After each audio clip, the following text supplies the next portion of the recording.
Hello and welcome to the channel.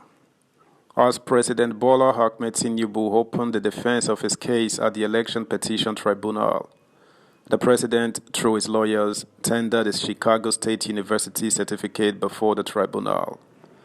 Recall that both Obi and Atiku have closed their respective cases, as is the Independent National Electoral Commission (INEC).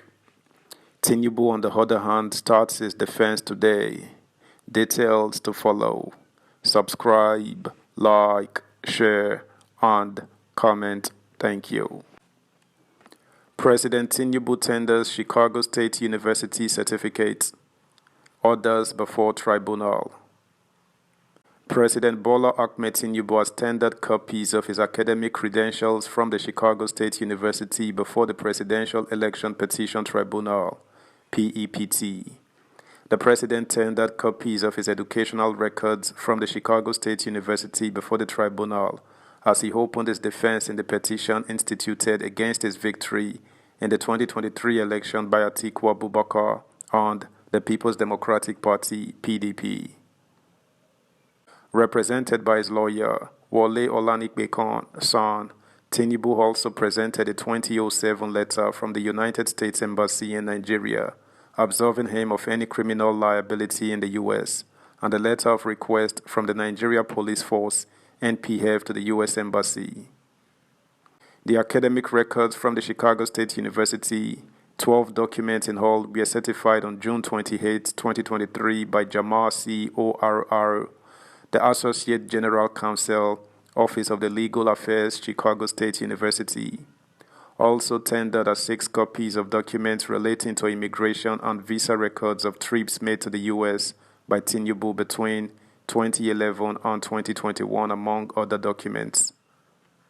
Meanwhile, the Independent National Electoral Commission (INEC) on Tuesday opened and closed its defense in the petition by Peter Obi and the Labour Party (LP) before the 2023 Presidential Election Petition Tribunal (PEPT).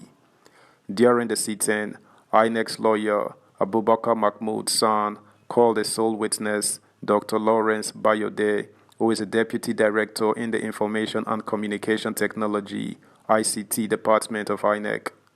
The witness, under cross-examination, said even if blurred documents were downloaded from HiRev, that will not affect the physical results as recorded in Forms EC8As, which are not blurred.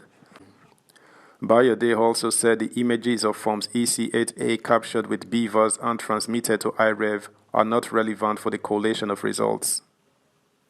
Meanwhile, in other news, there has been growing anxiety that the President, Bola Ahmed Tinubu, is set to announce members of his cabinet within days.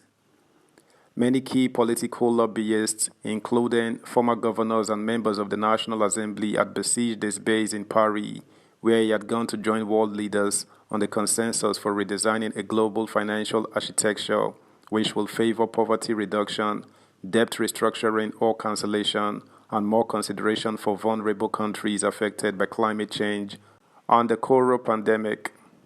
The president was accompanied to the summit by members of the Presidential Policy Advisory Council and senior government officials.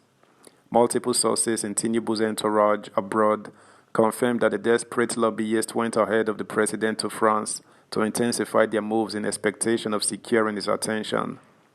Tinubu, who was initially scheduled to return to Abuja after the forum, proceeded to London on a short but private visit.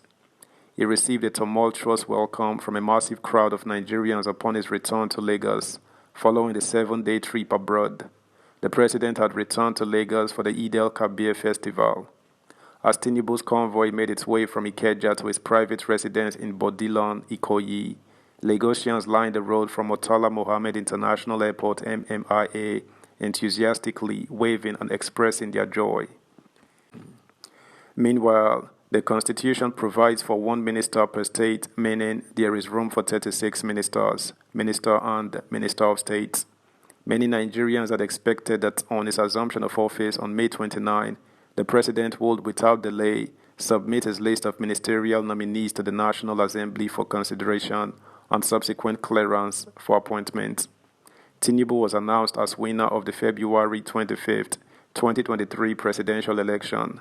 He was sworn in as president on May 29, a development which kick-started intense lobbying by close associates and other political allies, especially members of the Rolling All Progressives Congress APC from all the 6 geopolitical zones of the country. However, there are speculations that President Tinubu would likely forward the list to the Senate for confirmation, with ministers emerging before the end of July. Inauguration of the National Assembly on Tuesday, June 13, had set the stage for the Parliament to begin the process that would culminate in formation of Tinubu's cabinet on hasting governance. Tinubu had earlier released a list of 8 special advisors. He had previously secured the approval of 12 special advisors from the Senate. The special advisors are also part of the federal cabinet, but ministers are senior members of the cabinet and are ranked higher in the hierarchy by virtue of the control they have over ministries, departments, and agencies, MDAs of government. Subscribe, like, share, comment, and please turn the notification bell on. Thank you. Also, President Bola Tinubu on Tuesday in Abuja said Nigeria is on the right track but needs all the help it can get. The president, according to a statement by a special advisor on special duties, communication and strategy, Dele Halake, made the declaration when he hosted a delegation from the Bank of America. Tinubu expressed optimism about his administration's ability to surmount the obstacles that confront the nation, stating that Nigeria not only has the means to thrive, but also has a responsibility to lead the rest of the African continent to success. He reiterated the commitment of his administration to reforms that would engender the sustainable growth and development of the country.